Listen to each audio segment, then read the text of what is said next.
जय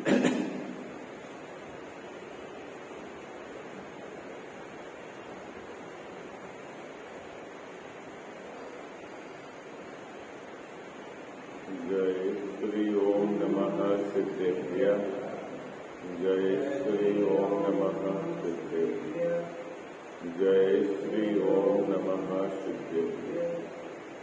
ओंकार बिंदु संयुक्तम नित्यं ध्यायन्ति योगिनः कामदं मोक्षदं चैव। ओंकाराय नमो नमः। अविरल शब्द धनोग प्रक्षालित सकल विकलमल कलंका मुनिलीन रूपासित तीर्था सरस्वती हर्तु नो दुरितान। अज्ञान तिमिरा अंधाना ज्ञाना अंजन सलाकया चक्षुर्ण मिलितम येन तस्मै श्री गुरुवे नमः। श्री परम गुरुवे नमः। परंपराचार्य गुरुवे नमः। सकल कलुष विध्वंसकम श्रेयसां परिवर्धकम धर्म संबंधकम भव्य जीव मन प्रतिबोध कारकम पुण्य प्रकाशकम पाप प्रणाश विदिदम शास्त्रम श्री मोक्षमार्ग प्रकाशक नाम देव। अश्य मूल ग्रंथ करता रह श्री सर्वज्ञ देवा। तत्उत्तर ग्रंथ करता रह श्री गणधर देवा प्रतिगणधर देवा। तेषां वचना सामान्य आचार्य कल्प पंडित टोडरमल्य द्वारा विरचित श्रोता रहा सावधान तया शरणवंतु। मंगलम भगवान वीरो मंगलम गौतमो गणी मंगलम कुंद कुंदार्यो जैन धर्मोस्तु मंगलम। सर्व मंगल मांगल्यम सर्व कल्याण कारकम प्रधानाम सर्वधर्माणाम जैनम जयतु शासनम जैनम जयतु शासनम जैनम जयतु शासनम। इस भवतरु का मूलिक जानहु मिथ्या ताको कर निरमूल अब करिए मोह। जय बोलो देव शास्त्र गुरु की।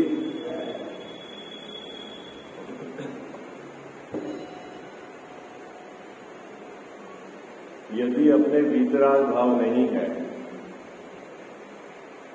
और बाहर में किसी सामग्री से आप दूर हटे हैं तो निश्चित तौर पर द्वेष भाव है। बात पकड़ में आई आपको? ये बात अपने को अच्छे से समझ नहीं। क्या कह रहे बाबू जी?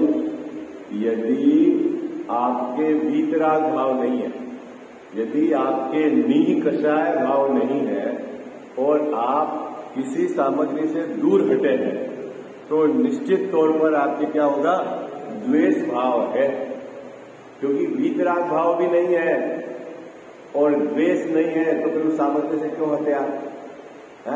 तो यहाँ ये बात पकड़ आई। दो परिस्थितियां होती है जीव बाहरी सामग्री से दूर हटता है। कौन कौन सी परिस्थितियां होती है? एक तो द्वेष भाव पूर्वक दूर हटता है और दूसरा वीतराग भाव पूर्वक उदासीनता होती है। तो अब उसकी पहचान कैसे करें कि सच्ची उदासीनता है कि नहीं है? तो टोडरमल्ली साहब ने यहाँ एक सुंदर पंक्ति लिखी जिसका अपन ने कल विचार थोड़ा सा किया था। उसको पढ़ते हैं कि क्या जिस सामग्री को तूने दुख की मानी है, क्या या जगत ने जिन सामग्री को दुख की मानी है, उस सामग्री का संयोग होने पर यदि तेरे राग द्वेष नहीं होता है तो हम ये माने कि तेरे नी कसाय भाव है। क्या कहा टोडरमल्ली साहब ने? नी कसाय भाव का क्या कहा है? यद्यपि कोई भी सामग्री सुख और दुख की नहीं होती है। सामग्री तो सामग्री है, सुख और दुख की मानना ये तो मिथ्या कल्पना है। लेकिन जगत में जिन सामग्री को अनुकूल कहा जाता है, जिन सामग्री को प्रतिकूल कहा जाता है, तो प्रतिकूल सामग्री का संयोग होने पर यदि तेरे को दुख नहीं हो, खेद खिन्नता नहीं हो, तो समझ लेना क्या है? तेरे नी कसाय भाव है। और यदि दुख की सामग्री से तू द्वेष पूर्वक दूर हटता है और ये मानता है कि मेरे को वैराग्य हो गया है, तो तू धोखे में। बात पकड़ में आ गई? क्या बाबूजी? क्या दोनों बातें यहां समझे। निकालिए पेज नंबर 222, पेज नंबर 222, पहला पैराग्राफ है, अंतिम पंक्ति है जहां अपन ने प्रकरण छोड़ा था। जहां सुख की सामग्री को छोड़कर दुख सामग्री का संयोग होने पर संक्लेश न हो। कहां भाई बाबूजी, कहां पर?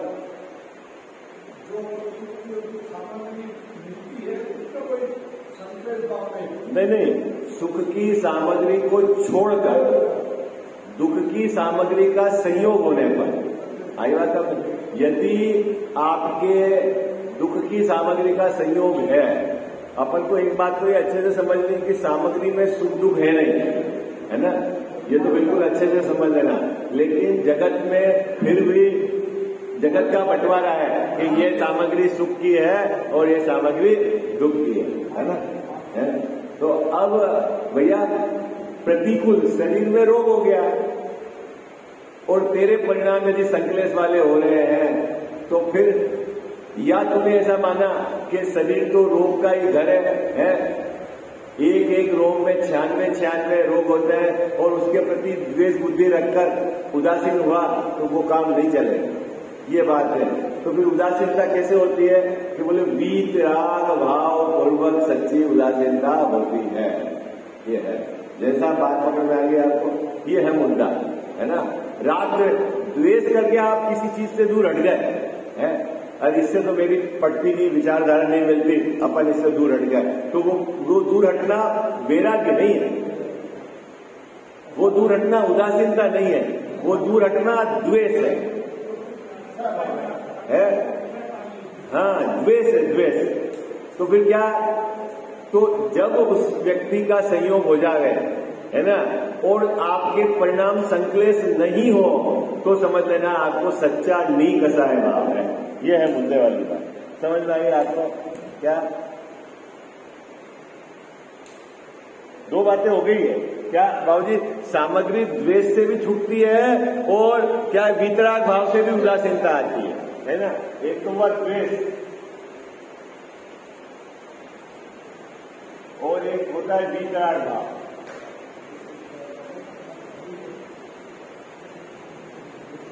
दोनों में सामग्री से दूरी हटती है, दोनों में सामग्री से दूरी हटती है। क्या भाई साहब? जिसके पत्नी बच्चे कहना नहीं माने, घर में नहीं चलती है, वो गुस्से में बोलता है छोड़ो घर, कहीं घर में सुख नहीं रखा हुआ है? क्या बोलता है बाबूजी? वो कहीं घर में सुख नहीं रखा हुआ है, घर छोड़ दो, तो वो भी घर छोड़ देता है। और एक जीव सहज अपने वीतराग स्वभाव के आश्रय से उदासीन हुआ तो उसको घर में रहने का भाव नहीं आया, उसने भी घर छोड़ दिया। तो दोनों ने घर छोड़ दिया, तो क्या दोनों धर्मात्मा हैं? हाँ, घर तो दोनों ने छोड़ा है लेकिन दोनों धर्मात्मा नहीं है। तो क्या अंतर है दोनों में कि एक ने तो वीतराग भाव के आधार आश्रय से घर छोड़ा है और एक ने द्वेष पूर्वक घर छोड़ा है। आई बात समझ है भैया? पत्नी ने कुछ कह दिया, आपने हटाओ खाना नहीं खाना, क्या जैसा खाना नहीं खाया आपने, और एक ने सहज उदासीन रह के भोजन नहीं करा, ठीक है, तो दोनों ने भोजन नहीं किया तो दोनों को एक जैसा फल मिलेगा क्या? हाँ? अंतर समझ में आ गया आपको? हाँ? भैया बात पकड़ में आती, क्या फर्क है? खाना तो दोनों ने नहीं खाया है, अजय भैया, खाना तो दोनों ने नहीं खाया है, लेकिन एक ने द्वेष पूर्वक वहां से हटा है और एक वीतराग भाव पूर्वक हटा है। तो टोडरमल साहब कह रहे हैं कि वीतराग भाव पूर्वक हटना वो तो वास्तव में नीकसाय भाव है और द्वेष पूर्वक हटना वो कोई धर्म नहीं है। ये बात है, पकड़ में आ गई आपको? हाँ, तो मुद्दा क्या है? मूल मुद्दा भाई साहब वीतराग भाव को पकड़ना है, यह है मुद्दा। देखो अब उसकी पहचान भी कैसे करनी बाबूजी? तो यहाँ टोडरमल साहब ने एक बहिरंग लक्षण बताया। क्या बताया? यदि दुख की सामग्री का संयोग हो जाए, जैसा दुख की सामग्री है ना, शरीर में रोग हो जाए, आपकी घर में इज्जत नहीं हो, समाज में आपकी पूछ नहीं हो, पड़ोसी आपका विरोधी हो जावे, आजीविका के योग्य साधन नहीं हो, ऐसी सामग्री हो जावे और आपको क्या हो, आपके परिणाम संक्लेश भाव वाले न हो, क्या है? तो हम मानेंगे कि इसके निकषाय भाव है। आई बात समझ है क्या? तो साहब संक्लेश भाव के किसे नहीं होंगे? तो उस समय आपके पास बहुत सारे दवाइयां ट्रीटमेंट है नहीं। पहले तो आप विचार करो, शरीर में रोग है तो उदय की विचित्रता है, विचार कर सकते हो ना, ठीक है। दूसरा, शरीर तो वैसे ही रोगों का घर है। फिर तीसरा, शरीर तो मुझसे भिन्न है, रोग मुझ में कहाँ है?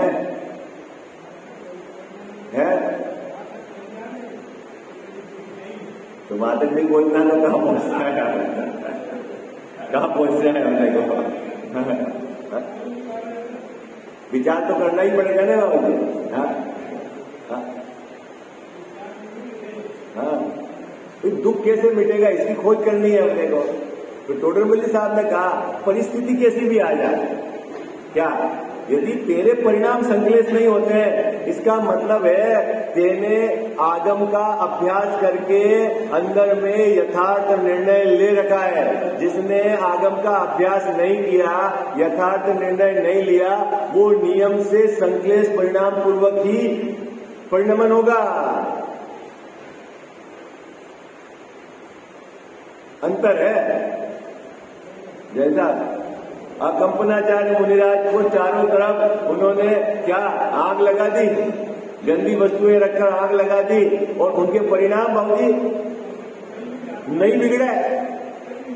हाँ, तो अब आप खोजो कि उन्होंने ऐसा क्या किया कि उनके परिणाम नहीं बिगड़े, और हमारे क्यों परिणाम बिगड़ जाते हैं जरा सा कोई कुछ कह देता है। हाँ, रिसर्च खोज तो करनी पड़ेगी। वो भी जीव है, मैं भी जीव हूं, है। उनने ऐसा क्या करा? तो उन्होंने वस्तु स्वरूप का यथार्थ श्रद्धान निर्णय है। क्या है? यदि उदय मेरा विचित्र है तो बाहर में विचित्रता होगी होगी होगी, है क्या होगी? और मैं तो उदय से भिन्न तत्व हूं, है। मेरे में तो नित्य ज्ञान का उदय है।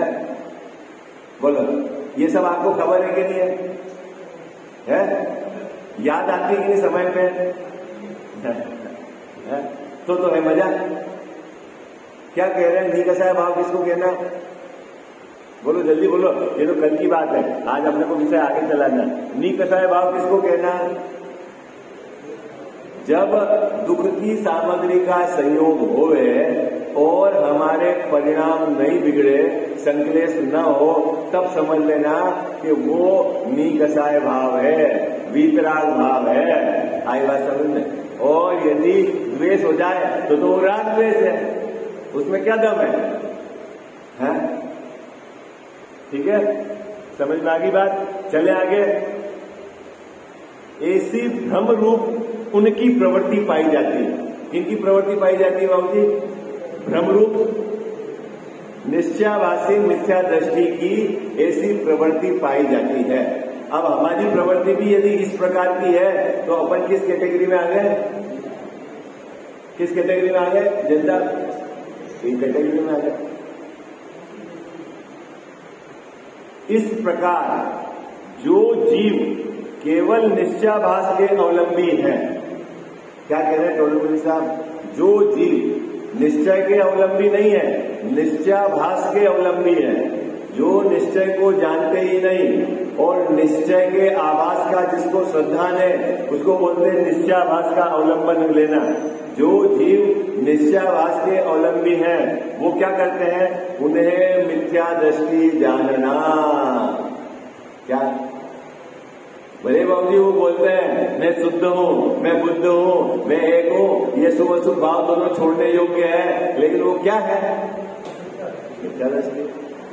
ये गजब की बात है।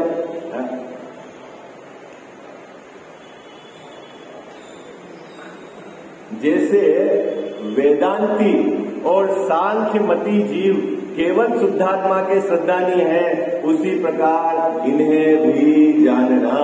ओहो, क्या कह रहे हैं टोडर मल्लिक साहब कि ये तो जैन जैसा पढ़ता तो है जैन शास्त्र, लेकिन उसका श्रद्धांत कैसा है? वेदांत वालों जैसा है और सांख्य मत जैसा है। तो वो किस मत में खड़ा है? किस मत में? क्या बात करते हो? कारण अभी ये क्या चक्कर पड़ा ये समझना है। देखो वेदांत में क्या है बाबू जी, पहले वेदांत में क्या है और सांख्य मत में क्या है ये समझो। वेदांत में क्या है? अरे बोलो भाई, वेदांत में क्या है? वो भी कहते हैं वेदांत वाले भी कि अपनी आत्मा का आश्रय करने से निर्जरा है, अपनी आत्मा का आश्रय करने से संवर है, अपनी आत्मा सुख रूप है। क्या कहते हैं जैसा वो? आत्मा कैसी है? सुख स्वरूपी है। कौन कहता है? वेदांत जी कहता है। और अपन दिगंबर जैन अपन क्या कहते हैं? अपनी आत्मा भी सुख स्वरूपी है और शुद्ध आत्मा का आश्रय करेंगे तो संवर निर्जरा होगा। तो फिर दोनों की बात एक जैसी है? बोलो भाई, दोनों की बात एक जैसी है क्या? अरे सुनने में तो एक जैसी लग रही है ना आपको? नहीं लग रही सुनने में एक जैसी?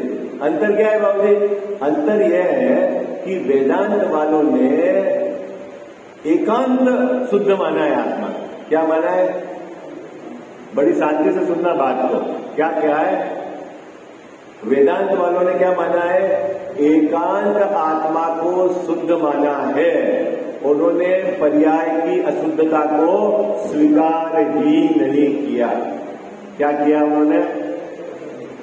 क्या करा वेदांत वालों ने? पर्याय की अशुद्धता, जो पर्याय में राग द्वेष है, उसको स्वीकार ही नहीं किया। आत्मा तो सदा शुद्ध ही है, ऐसा तो हम भी कहते हैं सदा शुद्ध ही है। लेकिन क्या अंतर है अपने और वेदांत में? जैसा हमने पर्याय की अशुद्धता को स्वीकार करके गौण किया है। क्या बात पकड़ में आई आपको? क्या भैया क्या करा है? पर्याय की अशुद्धता को स्वीकार करके गौण किया है। और वेदांत वालों ने क्या किया है? पर्याय की अशुद्धता को स्वीकार ही नहीं किया है।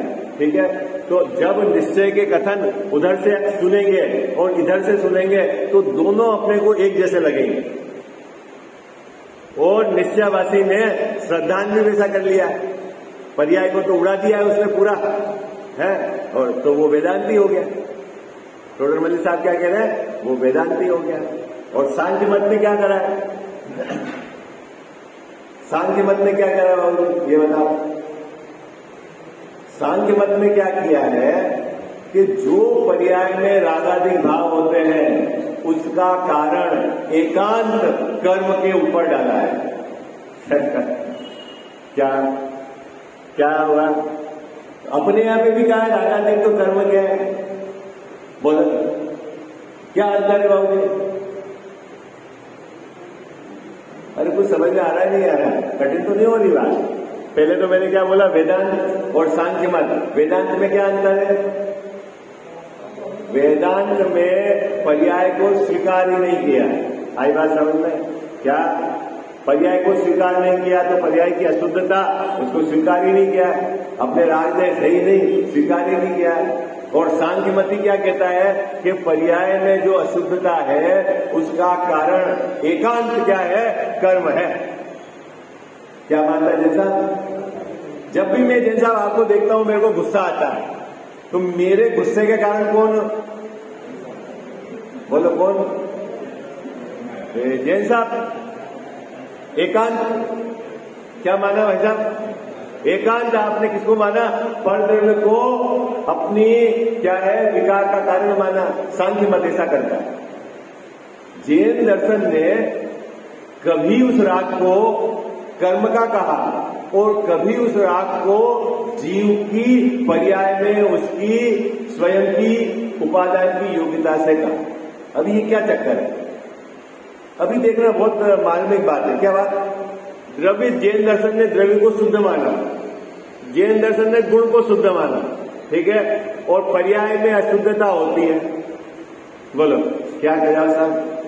द्रव्य, गुण और पर्याय ये वस्तु का स्ट्रक्चर है, ठीक है। द्रव्य कैसा है?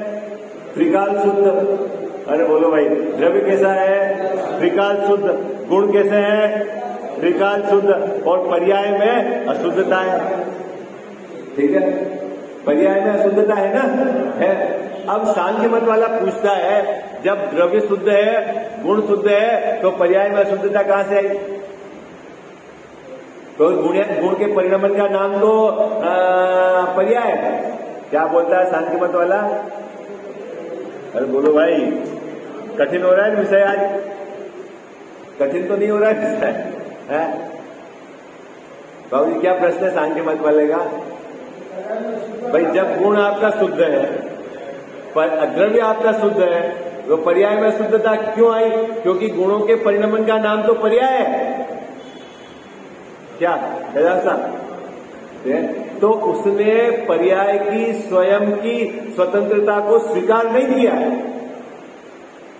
और जैन दर्शन में पर्याय की स्वतंत्रता को स्वीकार किया है।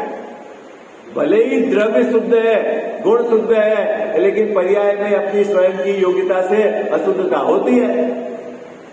आई बात समझ में? क्या अंतर है सांख्य मत का और जैन मत का? अरे बोलो भाई, जल्दी बोलो। अपने को यहाँ नहीं रुकना है, अभी अपने को बहुत आगे 2-3 पैराग्राफ आज पढ़ना है अपने। क्या ऋषभ जी भाई साहब, क्या अंतर है? वेदांत ने क्या करा? वेदांत ने पर्याय को माना ही नहीं। द्रव्य सदैव नित्य शुद्ध ही माना, कुटस्थ। एक द्रव्य हमेशा शुद्ध रहता है और उस आत्मा का आश्रय करोगे तो आपके सुख हो जाएगा, ऐसा मानते हैं वेदांती। और सांख्य मत वाला क्या मानता है जैन साहब? कि जो भी हमारी पर्याय में अशुद्धता है उसका कारण कर्म है, जीव की कोई गलती नहीं। क्या प्रयास किसकी गलती है? कर्म की गलती है। और कर्म हट जाएगा तो जैन दर्शन में भी तो कभी ऐसा कहा है कि ये रागादिक भाव किसके हैं बाबूजी? किसके हैं? कभी तो कहा जीव के हैं और कभी आचार्य महाराज ने कहा ये तो कर्म के है। तो भाई ये बताओ आचार्य महाराज, आप कभी तो जीव के कह देते हो, कभी कर्म के कह देते हो। एक बात बताओ ना, दो बात क्या करते हो आप? है क्या कजा साहब? आचार्य महाराज से पूछो ना कि दो बात क्या करते हो आप? कभी कहते हो जीव के, कभी कहते हो कर्म के। अरे भैया, कर्म तो तेरे से दूर भिन्न पड़ा हुआ है, वो क्या करे? दो द्रव्य की स्वतंत्रता खंडित हो जाएगी यदि कर्म जीव में रागादि कराए तो। है? कर्म यदि जीव को राग कराए तो दो द्रव्य की स्वतंत्रता खंडित हो जाएगी। कर्म तो पुद्गल है। कुछ समझ में आई आपको बात? क्या तो फिर कर्म नहीं कराता है क्या राग? कौन करता है जन साहब राग? जीव करता है। जब जीव करता है तो राग को कौन मिटाएगा? जीव मिटाएगा। तो फिर कर्म के भरोसे क्यों पड़े हो? तो आचार्य देव ने ये भी बात कही कि जीव राग रूप परिणमित होता है और कर्म करावे तो फिर कर्म को बंधन होना चाहिए, जीव को क्यों बंधन होता है? आई बात है क्या बाबू जी? ऐसा नहीं होता। अभी केस हुआ ना अपने यहाँ पर, तो एनआईए क्या ढूंढ रही है? जिसने मारा है उसको तो पकड़ा है, लेकिन जिसने उसको एडवाइस करी है, जिसने भी सहयोग करा है, सबको पकड़ेंगे हम तो, है? तो सबको क्यों पकड़ोगे साहब? वो तो था ही नहीं वहां पर, मारा ही नहीं। अरे भैया, वो तो अब कर्म यदि इस जीव को राग कराए तो कर्म के भी तो बंद होना चाहिए ना। गड़बड़ी तो कर्म ने कराई है। क्या कहा जाए साहब? बोलो, किसने कराई कर्म गड़बड़ी?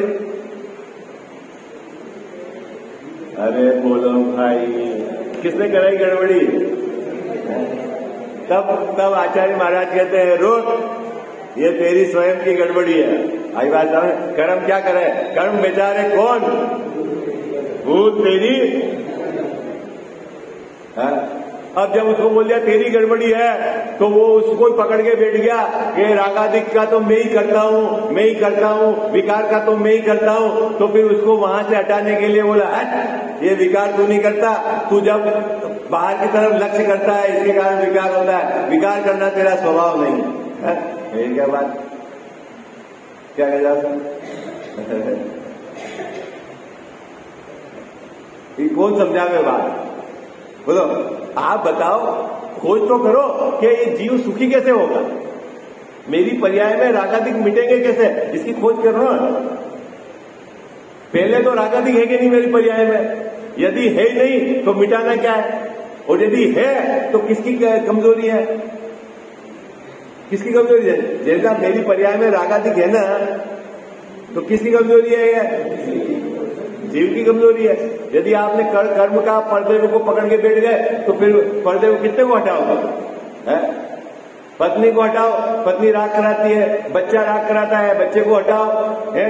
ये साम्राज्य राग कराता है तो उसको हटाओ, किन किन को हटाओगे, है? पॉसिबल नहीं।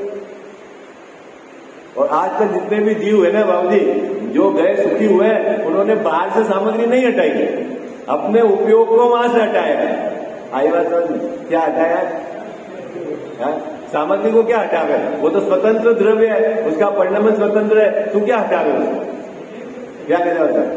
सुखी होने के लिए अपन क्या करते हैं, बोलो ईमानदारी बताओ। सामग्री जोड़ते हैं और सामग्री हटाते हैं, यही करते हो ना, बोलो सुखी होने के लिए क्या करते हो, सामग्री जोड़ते हो और सामग्री हटाते हो। अब न तो सामग्री आपके दुख का कारण है न सुख का कारण है, क्यों जोड़ रहे हो, क्यों हटा रहे हो, बोलो भाई। सुखी होना है ना आपको, अरे बोलो ना, सुखी नहीं होना है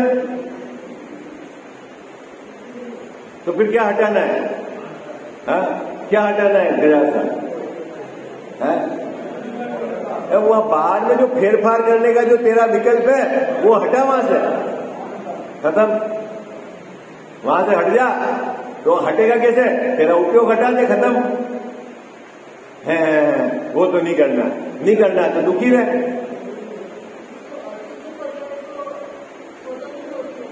शुद्ध भी स्वतंत्र, अशुद्ध भी स्वतंत्र, सब पर्याय स्वतंत्र है। हाँ,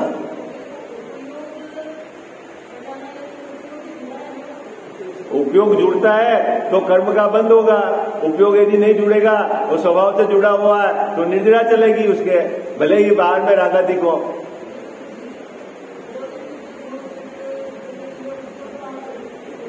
उपयोग तो दर्शन ज्ञान का उस समय की उसकी ताकत है जीव की, ठीक है। और कसा है वो उसकी चारित्र मोह का उदय है, और दर्शन मोह नहीं है तो मिथ्यात्व है उसके, ठीक है। उपयोग अलग एक्टिविटी हो गई।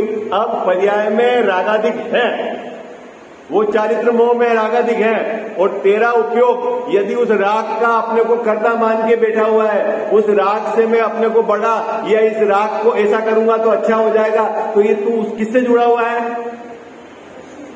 किससे जुड़ा हुआ है, वो विकार से जुड़ा हुआ है। तो आई बात समझ। और पर्याय में भले रागादिक है और तू उससे जुड़ा हुआ नहीं है तो क्या है बाबूजी, अभी आगे हैं टोटलमली साहब कहेंगे बहुत सुंदर बात कि चौथे गुणस्थान वाला सम्यक दृष्टि जीव क्या करता है, सामायिक कर रहा है। क्या कर रहा है, जैसा चौथे गुणस्थान वाला सम्यक दृष्टि जीव सामायिक कर रहा है, उसके निर्जरा ज्यादा है कि छठे सातवें गुणस्थान वाले मुनिराज आहार कर रहे हैं, विहार कर रहे हैं, उनके निर्जरा ज्यादा है। क्या क्या बोलो भाई बाबूजी, क्या है जनता बोलो, कयाल साहब किसके निर्जरा ज्यादा है, क्यों, वो तो आहार कर रहे हैं, खाने का भाव अच्छा है क्या, अरे उपयोग आहार में ही लगा हुआ है, वो उपयोग का चक्कर नहीं है, उपयोग इधर नहीं लगे तो क्या कैसे वहां 46 दोस्त आ रहेंगे।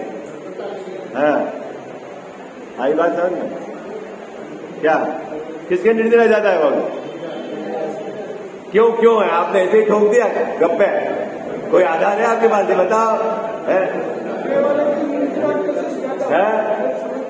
क्या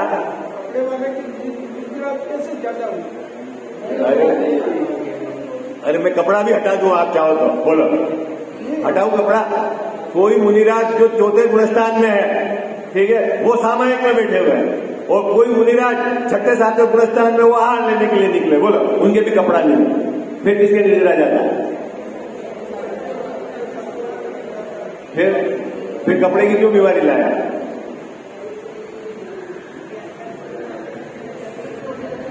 हाँ हाँ, तो ये आपको समझना पड़ेगा जैन दर्शन। निर्जरा, संवर्ण निर्जरा का संबंध उपयोग कहां लगा हुआ है उससे नहीं है, कितनी परिणति में कसाय का अभाव है उससे। आई बात समझ में? क्या कह जाओ साहब, किसका बंद का जितना भी एक्टिविटी होती है वो किससे चलेगी? कितनी कसाय आपके विद्यमान है उसके आधार से चलेगी। क्या आप कहां उपयोग आपका गया उसके आधार से नहीं है। चौथे गुणस्थान वाला युद्ध लड़ रहा है, सामने शत्रु को देखकर तीर खींच के खड़ा हुआ है बाबूजी। क्यों? चौथे गुणस्थान वाला कहां खड़ा हुआ है? कहां खड़ा हुआ भैया? युद्ध के मैदान में खड़ा हुआ है और तीर बिल्कुल निशाना लगना नहीं चाहिए, हटना नहीं चाहिए, बिल्कुल सही जगह निशाना लगना चाहिए, ऐसा उसने तीर धनुष खींच के खड़ा हुआ है। और मिथ्या दृष्टि मंदिर में बैठा हुआ है और सामायिक कर रहा है, किसके? निर्जरा चालू है। बोलो भाई, हाँ क्या? हाँ, तो तीर से निर्जरा है क्या? हमने कौन से कहा तीर से निर्जरा? हमने थोड़ी कहा तीर से निर्जरा। भाई निर्जरा तो उसकी पर्याय में अनंतानुबंधी का अभाव है। बाबूजी किससे निर्जरा है? पर्याय में अनंतानुबंधी का अभाव है, वो चौथे गुणस्थान बढ़ती है। युद्ध कर रहे हैं, चारित्र मोह का तिंग उदय है और वो मिथ्या दृष्टि, भले उसे कसाई की मंदता है, मंदिर में बैठा है, कुछ एक्टिविटी नहीं है, उपयोग भी उसमें पाठ में लगा हुआ है, लेकिन क्या करें, चारों कसाई विद्यमान है वहां। नहीं समझ में आएगा? क्यों नहीं समझ में आ रही? ये भी सीधी बात है। ये तो समझना पड़ेगा आपको। जैन दर्शन को बहुत शांति से समझना पड़ेगा। क्यों? पोपाबाई नो राज न थी, यहाँ पर ने कुछ अपनी मर्जी से ठोक दिया, कुछ कर दिया, कुछ छोड़ दिया, कुछ दे दिया, मैं धर्मात्मा हो गया, कहीं कुछ भी सुन लिया। भाई आगम से मिलान तो करो। हाँ? देखो पढ़ते हैं, टोडरमल्ली साहब ने ये सब बातें यहाँ पर स्पष्ट करी है। क्या कहा? अपन कहाँ अटके थे? वेदांती और सांख्य मत, क्या अंतर है बोलो फटाफट फटाफट, आप आगे बढ़ेंगे अपन। वेदांती किसको बोलते हैं? जो पर्याय को स्वीकार ही नहीं करता, तो उसने वस्तु को खंडित कर दिया, ठीक है। और सांख्य मत क्या मानता है जैसा? पर्याय में जो भी विकार है उसका कारण पर है, कर्म है, अपना कारण नहीं मानता। दो, द्रव्य शुद्ध है, गुण शुद्ध है, और पर्याय में जो भी विकार भाव होता है वो किसके कारण है बाबूजी? पर्याय की अपनी स्वतंत्र योग्यता है। पर द्रव्य पर्याय में विकार कराता नहीं है। आई बात समझ में? लेकिन जब विकार उत्पन्न होता है तो कर्म की उपस्थिति हो तो हो, लेकिन कर्म ने इस जीव को कुछ कराया नहीं है, ये आपको समझना है। तीनों बातें बराबर आपको समझनी है। एक चौथी बात ऐसा होता है, निश्चयवासी ने तो उस विकार को स्वीकार ही नहीं किया, पर्याय में विकार को स्वीकार ही नहीं किया, तो वो तो मिथ्या दृष्टि है ही। देखो अब आगे क्या कहते हैं, वेदांती और सांख्यमती जीव केवल शुद्धात्मा के श्रद्धानी है। दोनों मत वाले बोलते हैं आत्मा शुद्ध है, और अपन भी बोलते हैं आत्मा शुद्ध है, ठीक है। और वो आत्मा को सदैव शुद्ध मानते हैं, और अपन कैसे मानते हैं जैसा पर्याय को गोड़ करके आत्मा शुद्ध है। समझ में आ गई बात आपको, है ना?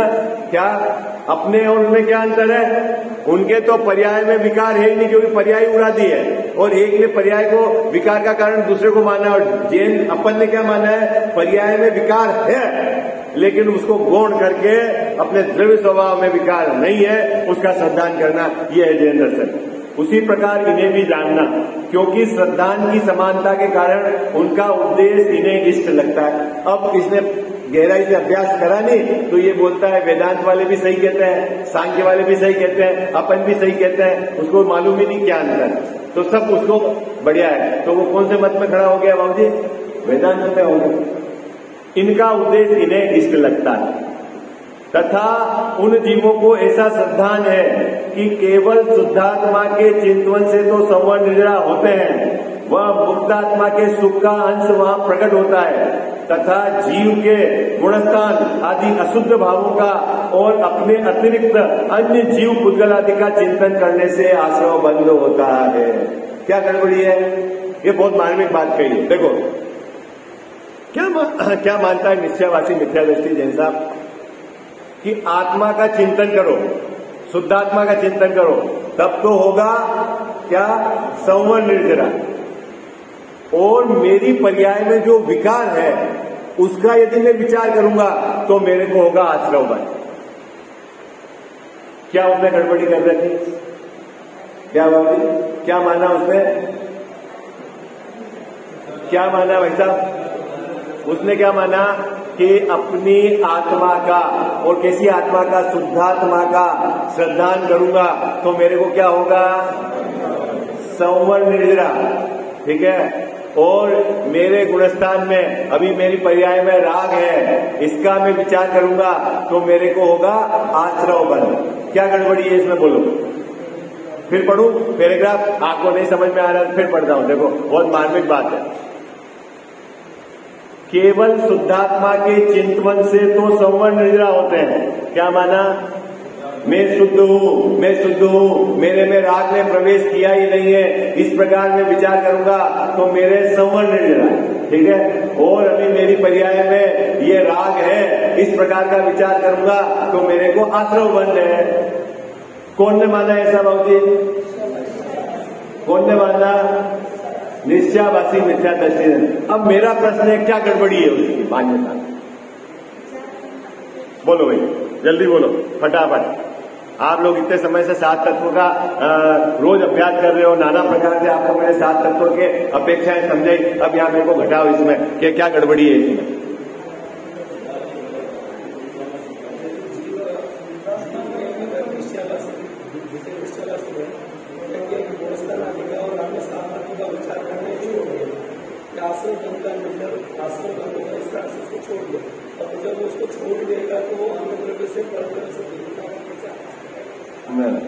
वो वाली बात नहीं। अभी अपन कह रहे हैं इस सेंटेंस में क्या गड़बड़ी है कि शुद्ध स्वद्रव्य के शुद्ध का चिंतन करो तो क्या है जैसा? संवर निर्जरा। और विकार का चिंतन करो तो आश्रवबन। क्या गड़बड़ी है ये बताओ इसमें। गड़बड़ी है कि शुद्धात्मा का चिंतन तो जब कर ही नहीं सकता है, तो शुद्धात्मा का चिंतन करना है तो संवर निर्जरा मानता है। और गुरुता में जब बिल्कुल शुद्धात्मा का चला जाओ वो बात तो अलग है, लेकिन वो शुद्धात्मा का नशा रह नहीं सकता है, तो गुरुता आदि का चिंतन तो करना ही पड़ेगा। गुरुता आदि का चिंतन नहीं करेगा तो हम व्यवस्था को कैसे समझेंगे? फिर बोलो आप। ये एंगल नहीं, मैंने प्रश्न पूछा, आप प्रश्न क्या है कि क्या कह रहे हैं कि स्वद्रव्य का, शुद्ध स्वद्रव्य का चिंतन करने से अपनी आत्मा को शुद्ध रूप निरंतर विचार करें, शुद्ध द्रव्य का विचार करें तो क्या मानता है? मेरे संवर निर्जरा। और अपनी पर्याय में विकार का विचार करता है तो मानता है मेरे आश्रवबन है। क्या गड़बड़ी है इसमें ये बताओ है? अब विकार कैसे मिटेगा? इसलिए तो बोलता है कि अपने द्रव्य को शुद्ध मानो। तो गड़बड़ी क्या है ये बताओ आप। इस चिंतन में क्या गड़बड़ी है? ये नहीं। अरे बहुत आप 7 तत्वों का अभ्यास नहीं कर रहे हो आप। गड़बड़ है, बहुत गड़बड़ है।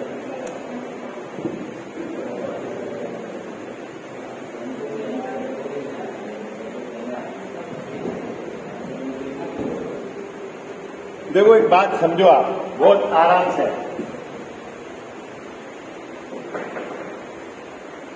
संवर निर्जरा, इसका संबंध चिंतवन से नहीं है।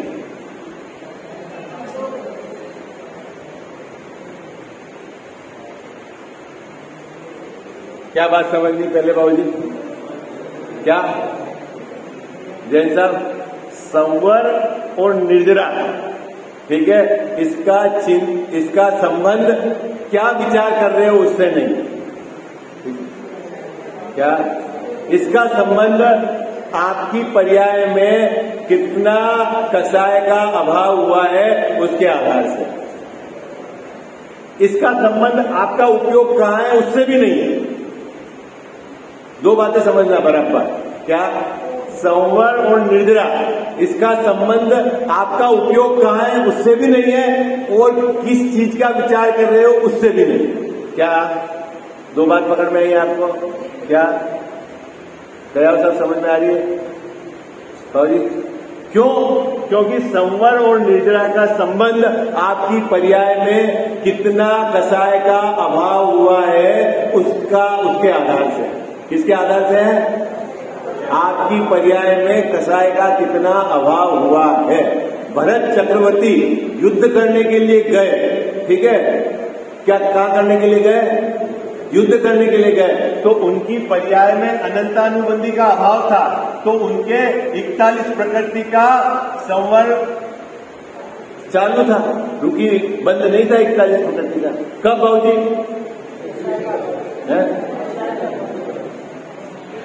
कब? शांतिनाथ भगवान है ना, कौन से गया साहब? 16वें तीर्थंकर, ठीक है, गर्भ में आए तब सम्यक दृष्टि थे कि नहीं थे? बोलो, थे ना? गर्भ में आए तो सम्यक दृष्टि थे, और फिर जन्म हुआ तब सम्यक दृष्टि थे, ठीक है, और फिर उन्होंने शादियां करी तब है सम्यक दृष्टि थे। कितनी शादियां करी? कितनी? 66। अब जब शादी कर रहे थे तब उनके क्या चल रहा था? भोग भोग रहे थे, तब क्या चल रहा था?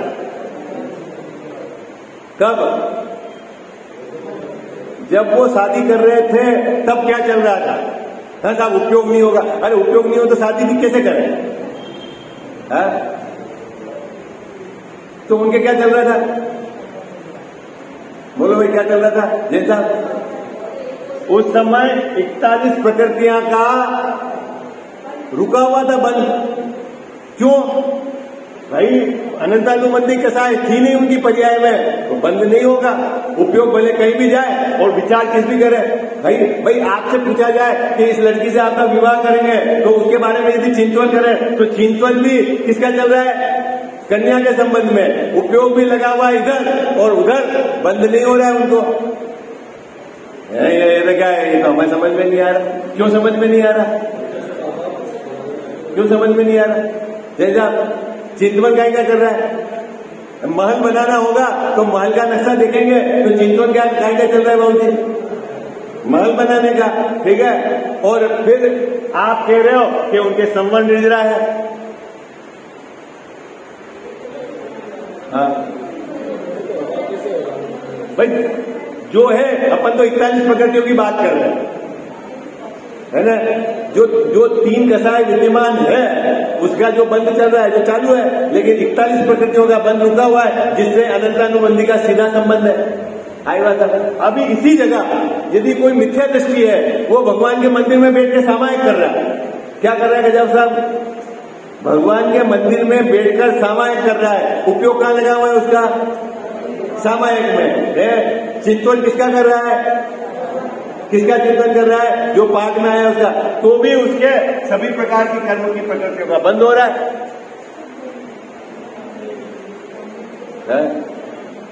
बोलो। अरे नहीं, आपको समझनी पड़ेगी बंद विक्षुप्ति, विधि समझनी पड़ेगी जैन दर्शन के अंदर। ऐसा नहीं है आप सोच रहे हो कि कहीं मेरा उपयोग लग गया और काम हो जाए, ये नहीं है। वो फिर भी मैं आपको उपयोग लगाने के लिए कहूंगा। क्या कहेंगे कि शास्त्र अभ्यास में उपयोग लगा। उपयोग लगाने से क्या होगा साहब? बंद रुक जाएगा। वो उसके अलग एडवांटेज है। अभी मैं आपको बंद विक्षिप्ति बता रहा हूं। क्या बता रहा हूं? संवर निर्जरा किससे होता है? संवर निर्जरा किससे होता है? पर्याय में जितनी कसाय का अभाव है उसके आधार से बंद विक्षिप्ति चलती है। चिंतवन क्या हो रहा है उससे कोई लेना देना नहीं, उपयोग कहां गया उससे कोई लेना देना नहीं। ये बात अभी टोडरमल साहब यहां समझाएंगे। देखो अब समय हो गया, मैं पढ़ लेता हूं।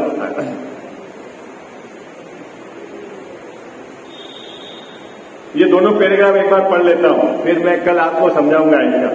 उन जीवों को ऐसा श्रद्धान है कि शुद्धात्मा के चिंतवन से तो संवर निर्जरा होते हैं और मुक्तात्मा के सुख का अंश वहां प्रकट होता है, तथा जीव के गुणस्थान आदि अशुद्ध भावों का और अपने अतिरिक्त अन्य जीव पुद्गल आदि का चिंतन करने से आश्रम बंद होता है, इसीलिए अन्य विचार से परांगमुख रहते हैं। कौन? निश्चयवासी मिथ्या दृष्टि। अब सो यह भी सत्य श्रद्धान नहीं है, उनका यह श्रद्धान भी झूठा है। क्यों? क्योंकि शुद्ध स्वद्रव्य का चिंतन करो या अन्य चिंतन करो, यदि वीतराग सहित भाव हो तो वहां संवरण निद्रा ही है। क्या भाव? आत्मा के शुद्ध स्वरूप का चिंतन करो या अन्य द्रव्य का चिंतन करो। क्या कह रहे नेता है? मकान कैसे बनाना? अच्छा, कौन से हथियार रखना? अभी युद्ध लड़ने जाएंगे तो भाला कैसा बनाना? क्या चिंतन चल रहा है गजाज साहब? क्या चिंतन चल रहा है? हथियार, मकान बनाने का। और यहाँ क्या कह रहे हैं कि वीतराग सहित भाव होना चाहिए। वीतराग सहित भाव मतलब उसमें राग द्वेष नहीं है। अभी उनके चौथा गुणस्थान है तो उसमें सुख बुद्धि नहीं है बाबूजी। मकान बना रहे हैं और मकान में सुख बुद्धि नहीं है, और मिथ्यादृष्टि मकान नहीं बना रहा है लेकिन अंदर में उसके सुख बुद्धि पड़ी हुई है। ये अंतर है। आई बात पकड़ में आ गई? बात आ गई क्या?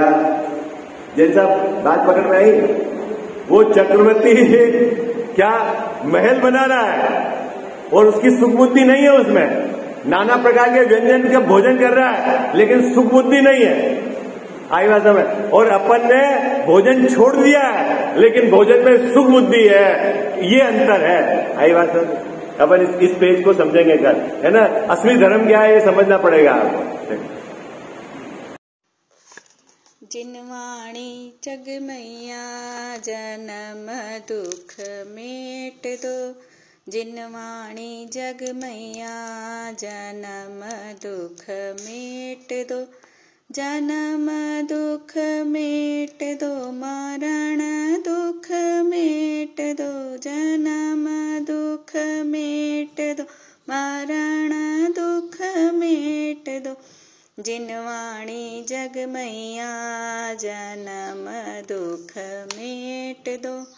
बहुत दिनों से भटक रहा हूँ, ज्ञान बिना है मैया, निर्मल ज्ञान प्रदान सुकर दो, तू ही सच्ची मैया। गुण स्थानों का अनुभव हमको हो जावे जग मैया, चढ़े उन्हीं पर क्रम से हम थे होवे कर्म खिपैया। मेटो जामन मरण हमारा इतनी वंती मैया, तुमको शीश त्रिलोकी नमावे, तू ही सच्ची मैया। वस्तु एक अनेक रूप है, अनुभव सबका न्यारा, हर विवाद का हल हो सकता साधवाद के द्वारा। जिनवाणी जग मैया जन्म दुख मेट दो, जन्म दुख मेट दो, मरण दुख मेट दो। जावाणी के ज्ञान ते सूझे लोकालोक, सोवाणी मस्तक चढ़ो सदा देत हूँ धोख।